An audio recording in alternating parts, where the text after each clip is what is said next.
Hi everybody, this is Ellie. I'm a children's librarian at the Merrick Library. We hope that you are all safe and staying sane.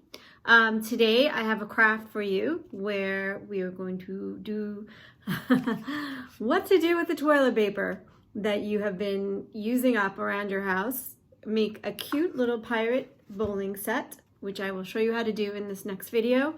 And I got this idea from a book on Hoopla, so I will also share that source with you at the end of this video. All right, take care.